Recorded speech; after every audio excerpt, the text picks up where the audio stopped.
Hello dear friends, Chef to Yourself is with you again. I'm Jim Davis and my co-creator, cameraman, director Svetlana Davis is behind the camera. Hello!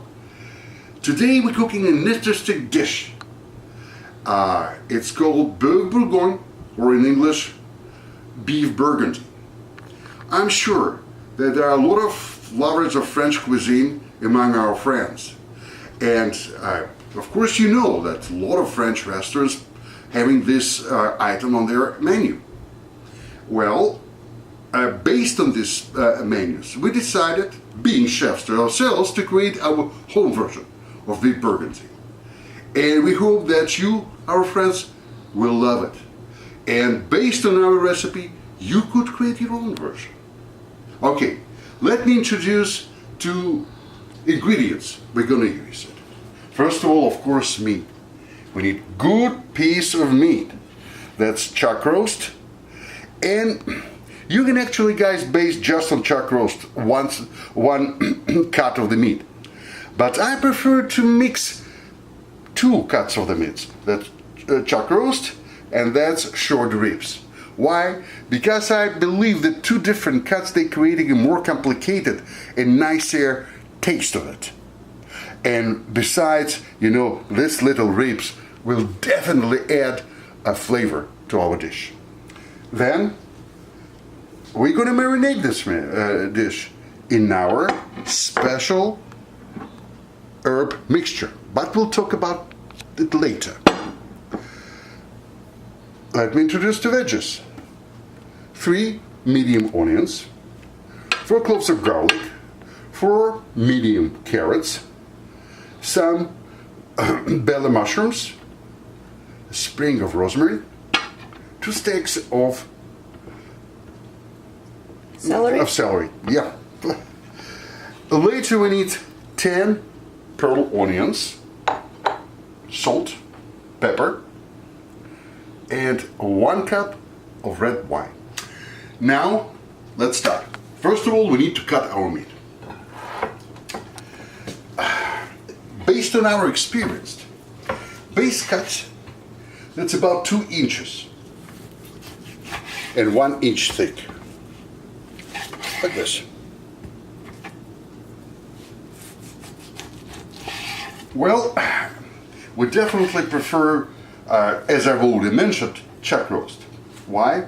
It's a little bit on the fattier side, and that actually makes it much more tender and juicy when we're cooking it, and you will see it. And now, that's the second cut of the meat, short ribs. On the fatty side, just put it aside. Good. Now our meat is ready. And now let's talk about the spices. Actually, guys, this particular mixture is the pride of our family. We created it by ourselves after a lot of experiments, and I should admit failures. This particular mixture is pretty complicated. It includes some garlic, some red pepper, rosemary, thyme, mint, oregano, name it. Actually, you can find the full description of this mixture and proportions in the description. But now we need to grind it using just this. You know why? I can tell you. The main reason to do this, actually, we could have done it without grinding. But the real reason is it includes dry rosemary. And dry rosemary in the dishes could be like little needles. And it's unpleasant to find needles in your dish, right? So, that's why let's do it this way. Our concoction is ready. Now, we're taking meat.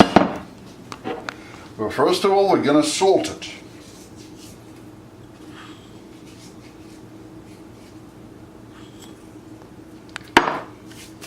Then we're gonna grind some fresh pepper.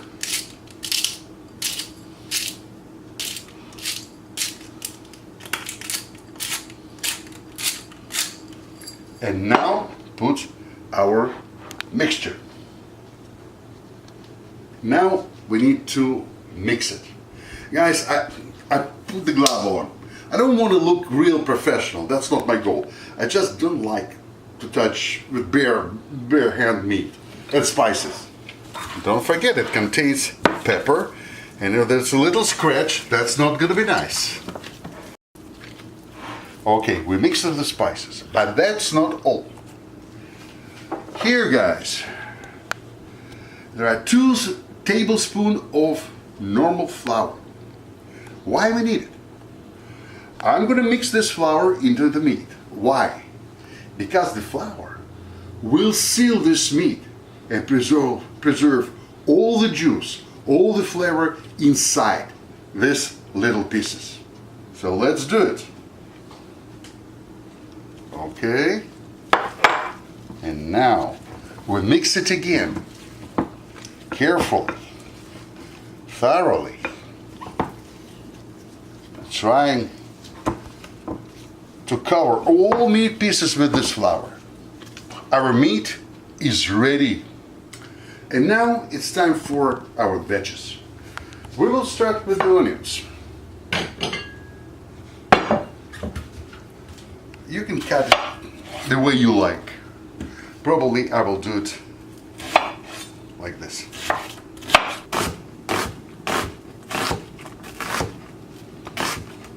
You know, guys, why we're using so much onions? Very simple.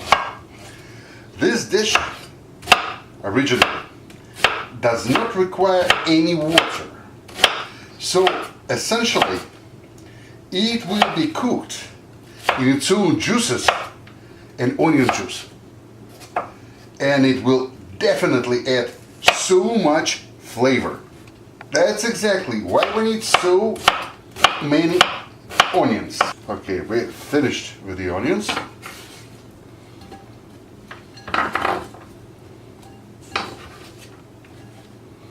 And now, let me just get all of this here.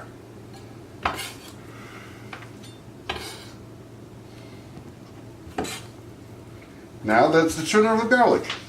With 4 garlic cloves. Just smash them. And coarsely chop. Now it's turn for carrots. Carrots we're going to do in large slices.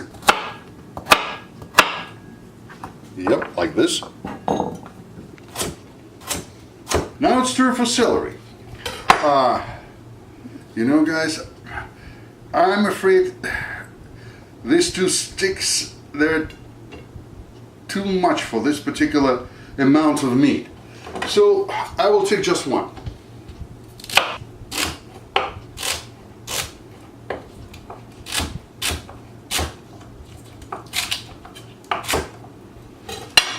And that's gonna be it. Now, our mushrooms. Speaking about mushrooms, my friends, I discarded the stems. Why? Because in the stew they're going to be too chewy. You can save them. You can use it, for example, for if you're cooking any vegetable consomme, stuff like that. But definitely, we can't use them for our stew. That's going to be too chewy. So let's quarter these mushrooms. Now, it's small, we just bring in the pan. So actually everything is ready to go to the skillets. We're saving 1 sprig of rosemary and 1 pepper. You know, it will give some zest to our stew. Don't cut it. Otherwise, if you cut it, it's gonna be spicy, hot. And when you put it uncut, it will add zest, flavor, but not the hotness. Our next step is to brown our meat. A couple of notes. First, don't put all meat at the same time. It's immediately it immediately will lower the temperature. And that's not going to brown, that's going to boil, which we don't need. Second, after browning the meat, we will put it in this pot. There's a little disclaimer. You can use any pot which could be put into the oven, because after that it will go to the oven. But we again experimented a lot. This clay pot, providing you with high temperature, and your stew will be ready faster. For example, if you put it in a normal pot, probably it will take you 2.5 hours there at the temperature of 350 degrees. In this pot, most likely it's going to be around an hour and a half. So that's why, of course, we're going to use this pot. So let's start. Put some olive oil into the skillet. And let's start browning our meat.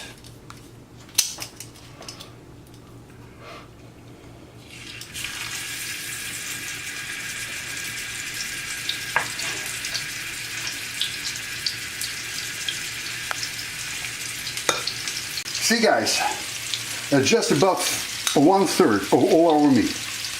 We don't need to put more meat at one time. Just be patient. And another thing, just brown it. You don't need to cook it.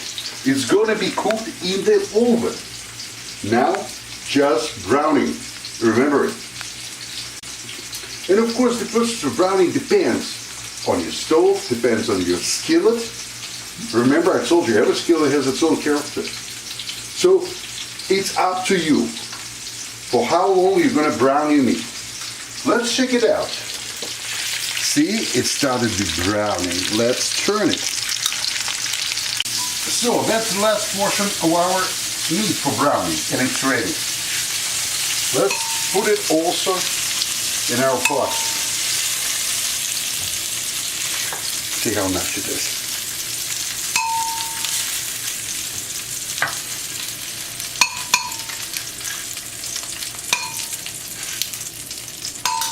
Well, when all our meat is in the pot, that's the turn for vegetables. But guys, don't discard the grease from your skillet.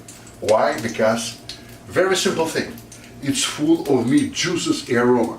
And it will give especially nice taste to your veggies. We just add a little bit more oil here. Just a little. And of course, we will start with the onions and garlic.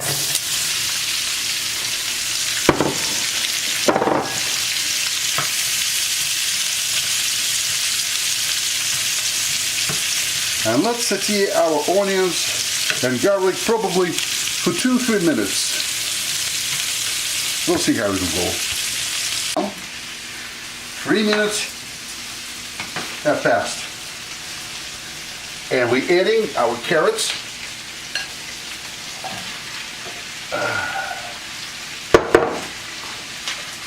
pearl onions, and mushrooms. Mix it together and leaving for 3 more minutes.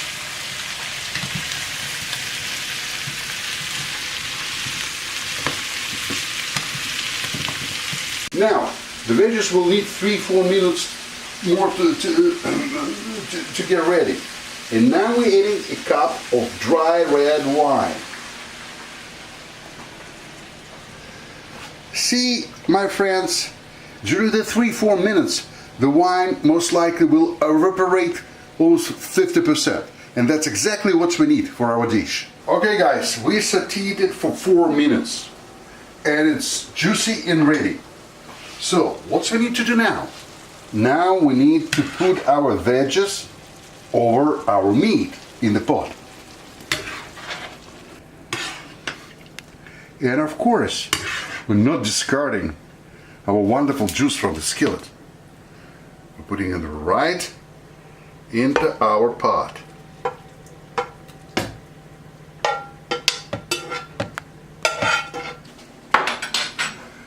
So, our wonderful dish is almost ready to go to the oven, but we need to salt it. If you remember, guys, we salted just meat. Our veggies do not have salt. About 1 teaspoon of salt. Then we're putting our rosemary and our red pepper, like this. Cover.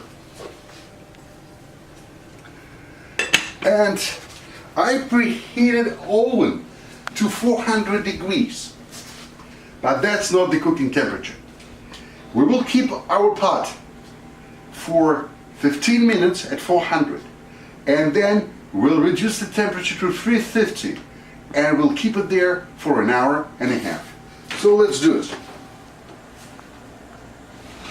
We're putting our pot into the oven.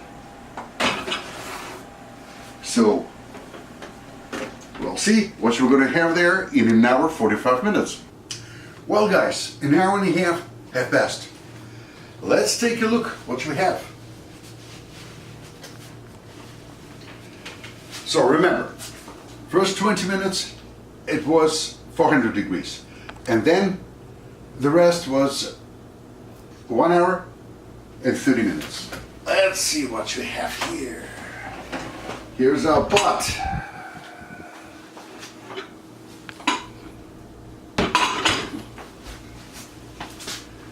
Let's take a look.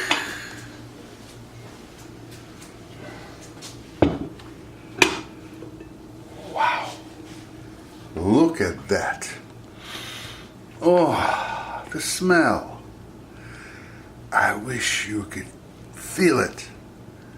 So our dish is completely ready. And guys, remember, there's not a single drop of water. Look, guys. First of all, we're going to serve it with mashed potatoes. And by the way, mashed potatoes made from scratch by our own recipe. If you're interested, just write about this in your comments and we will be more than happy to give you this recipe. And let's serve it. But look, guys, remember, there is not a single drop of water. And see how much juice we have here in our stew. Let's do it.